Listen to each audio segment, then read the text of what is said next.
Hi, my name's Nicole Fry and I'm the director and writer of Lies on the Line. When I was coming up for the idea for my next film, I kind of wanted to retain the sort of idea from my previous film, Desires and Delusions, where we took something from the present to the past.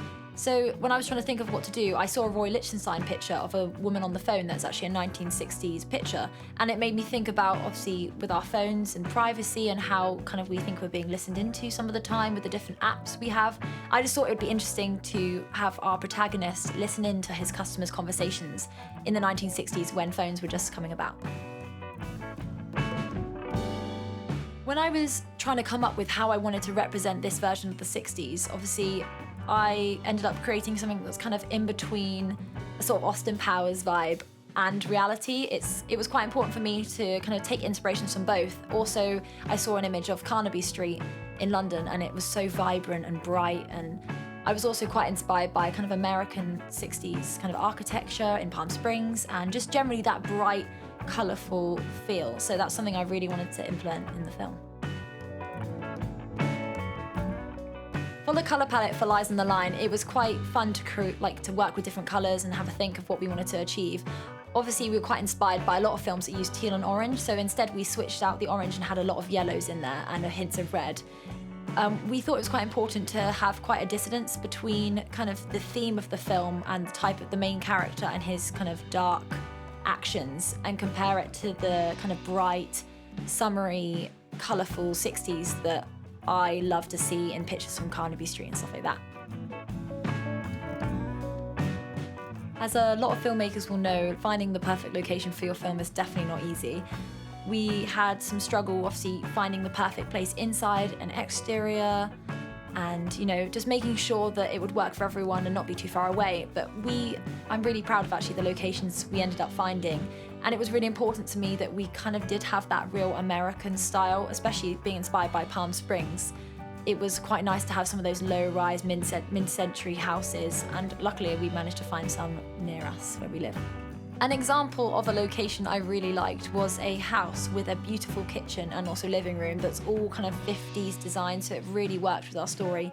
The kitchen was actually imported from America, so there's a lot of attention to detail for that lady that loves all things 50s or mid-century. But that really added to the production value and made you feel transported back to that time period.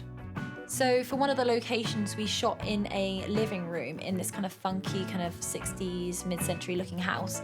They had actually some furniture there, but to just bring up the production value and the overall 60s vibe, we actually decided to hire furniture to set dress to really make it feel full and vibrant and really cool.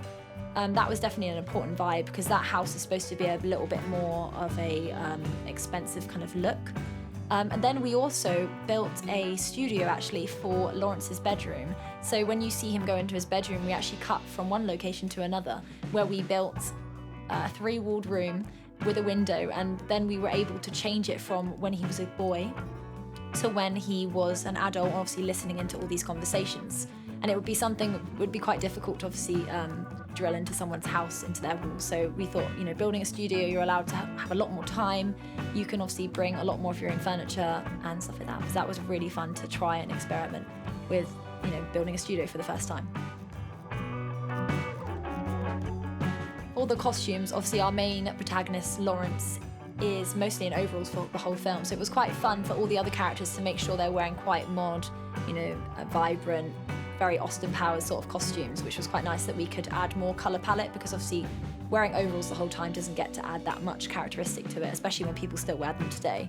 With the makeup and hair and stuff like that, it was also quite important to get those characteristic styles, the classic cat eye, sometimes the updos, that they were very stylistic at the time. I was especially inspired by someone like Brigitte Bardot that's absolutely stunning. And when we were looking at the hair and makeup, we definitely looked at a lot of classic stars from the time as well. One example of how we kind of created a bit more distance between characters is with Mr. Morris and his wife, actually, because she's wearing a tennis outfit for a lot of the film, which is quite obviously fun, playful. She's, outdoorsy, while her husband's in more of a traditional kind of tweed suit, which is, it's interesting for his character because obviously he doesn't like telephones. He's very much like, oh, don't want a telephone in my house. So it really shows how traditional he is compared to his wife that's a bit more on trend with the times. I'm Julian Butterworth, cinematographer and editor for Lies in the Line. For this short film we wanted several different shots. We have drone shots where we follow a car or do reveal shots of areas where the main character is visiting, but we also have a lot of Steadicam shots where we're following subjects throughout the scenes and have transitions from low to high angles with the cameras smoothly in one take. The opening shot of the short film is also shot in one take and required careful planning to make sure all of the actions are timed well. Editing the footage had some challenging moments, such as the drone shots where I had to remove solar panels from some of the buildings, or other parts where I had to remove reflections of cast and crew members. Color grading Lies in the Line was interesting. We wanted to maintain the amazing set design that was already done and really make those colors pop. But we also wanted to give it that 60s retro feel, so halation and other effects were added.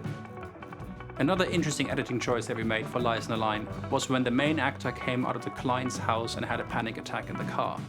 We wanted to give the viewer the impression that the walls are literally coming for him. It's closing in, it's becoming claustrophobic. We used this effect to create a flashback scene about his childhood. So therefore it was helpful to bring that in and bring it down to a square format, which also is more fitting for the 50s.